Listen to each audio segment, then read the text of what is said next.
Chapter 8, Babies Learn Best, the Effortless English Engine. You have now learned the first part of the Effortless English system, the fuel or psychology. You know how to create high-quality emotional fuel to power your journey on the road to fluency. Now it's time to focus on the engine that will use that fuel. This is what I like to call the Ferrari of language learning, the Effortless English method. As I noted earlier, Effortless English is a system I developed over a period of several years of teaching and research. Through trial and error, I've been able to improve and adapt this method to suit the needs of learners all over the world.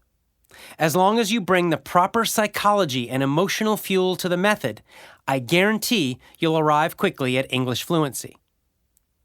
For purposes of clarity, I have broken the Effortless English method into 7 steps. I refer to these steps as the 7 rules. In this chapter, I'll introduce these rules and briefly explain how they work. I'll also describe how this section will be organized so you can get the maximum benefits from studying English each time you sit down. Each of these 7 rules is a piece of profound knowledge that will completely change the results you get with English. Professor Edwards Deming described profound knowledge as a new idea, strategy, or distinction that powerfully changes the quality of results.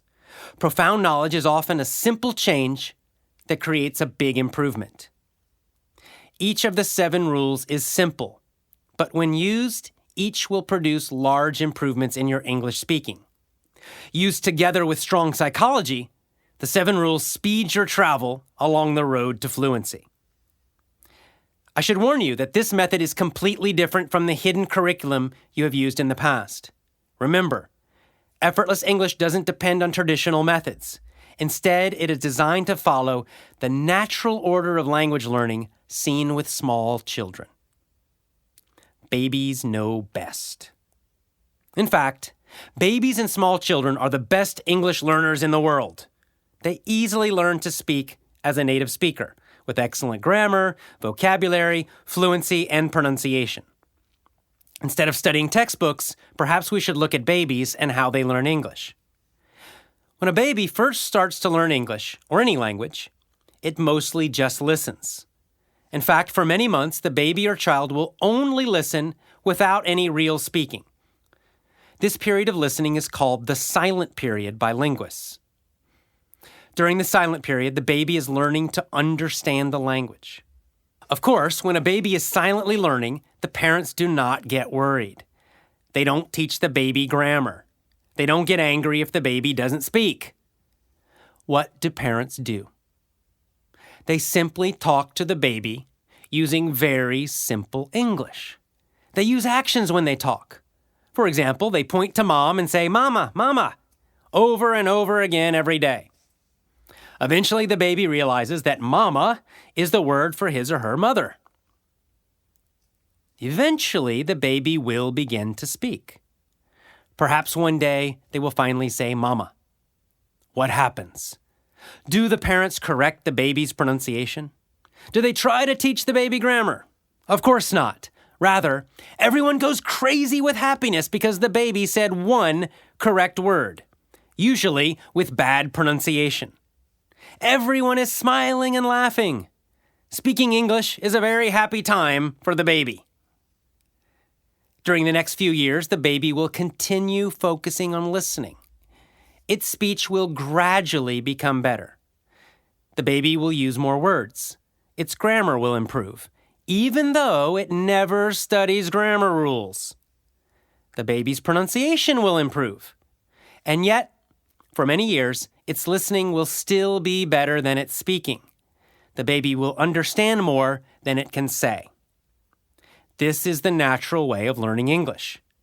As you can see, it is very different than the way you learned in school. In school, you focused on reading textbooks from the beginning. Perhaps you were forced to speak very soon, even though you were not ready. You focused on studying grammar rules. When you made a mistake, the teacher corrected you. Unlike the baby, you did not improve quickly. You didn't improve your grammar naturally and effortlessly.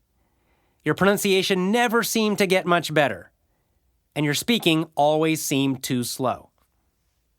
For you, English probably was not a joyful experience.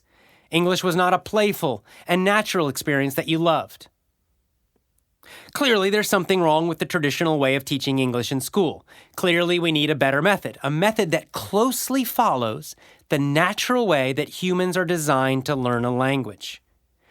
The truth is, your brain is an incredible language learning machine. When you have strong psychology and an effective method, you learn English quickly. Even better, when you follow a natural approach, you enjoy the process of learning because you're no longer fighting against nature and your own brain. You have learned effortless English psychology. Now it's time to learn the engine, the method of effortless English. Each of the 7 rules is an important part of this method. Each rule is a new way to play English. As you learn and use the 7 rules, be sure to maintain a playful attitude. Be flexible, have fun, enjoy this new process of learning. The 7 rules are interconnected and work synergistically. Synergistic means the rules are more powerful when used together than they are individually. Each rule makes the other rules stronger. Together, they form a powerful method for achieving fluency and skill with English. How to use this section. The purpose of this section is to help you learn to speak English confidently and fluently. Now that I've explained the psychology of effortless English, my goal is to make the material in these pages as practical and useful as possible. In the next several chapters, I'll be explaining each of the 7 rules of effortless English in detail. I'll also be including more motivational tips, teaching examples, and sample practice exercises to assist you on your road to fluency. As you learn each rule, you'll get another piece of the effortless English method. Together, they form a complete learning system. At the end of this section, I will teach you how to put these rules together to create your own daily, individual learning plan. You'll learn exactly what to do each day to achieve spoken English mastery. Enjoy the ride.